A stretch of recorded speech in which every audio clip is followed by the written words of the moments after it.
And now, let's celebrate the widening of the in-game arsenal with a story of the newest addition to that part of the game.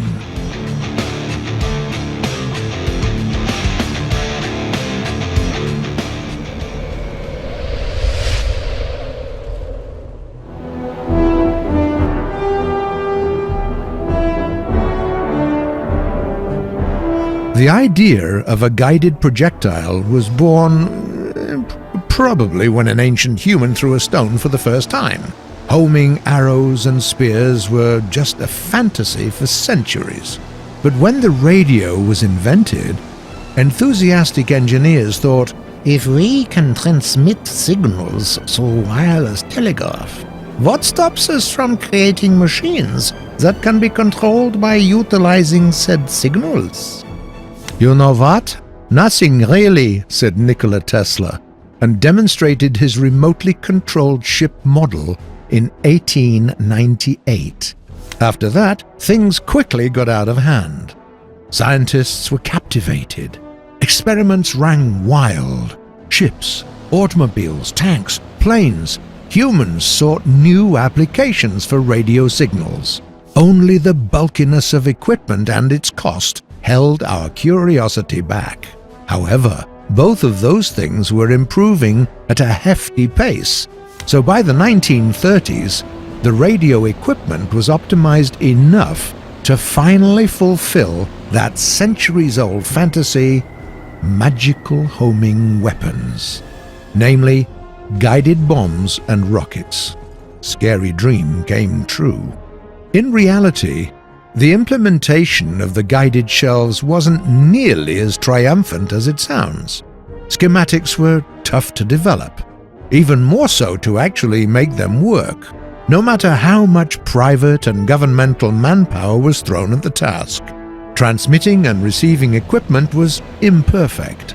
Radio interference was a problem too.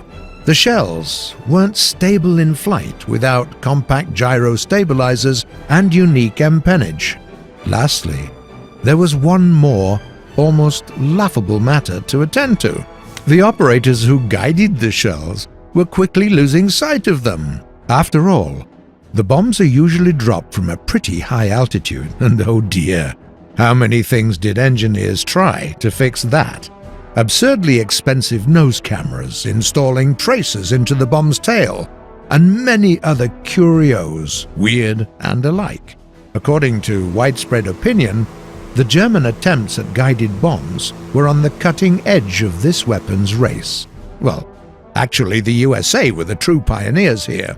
True, their efforts at creating guided explosives began after Germany delved into this research. However, by the end of World War II, the USA's creations were numerous and technologically supreme compared to the German ones. So it was the USA was first managed to successfully deploy an anti-ship bomb with primitive, but nevertheless an active homing warhead.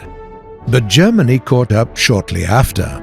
Their first guided shell was the Henschel HS-293, which the Axis forces actively used against the Allied fleets in the closing months of the war. However, their next invention was much more fascinating. The FX-1400 guided bomb, also known as the Fritz X. It had no engine to start with. In fact, it was just a bomb that could be steered remotely. The absence of the engine allowed for an increased bang for the same buck without exceeding weight limitations. And to help the operator see the bomb, it had a built-in bright light and smoke tracer. Simple and useful.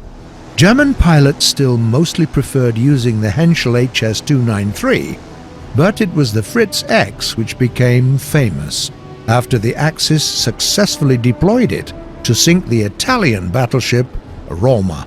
It was the biggest military ship that was ever destroyed by a guided bomb in World War II.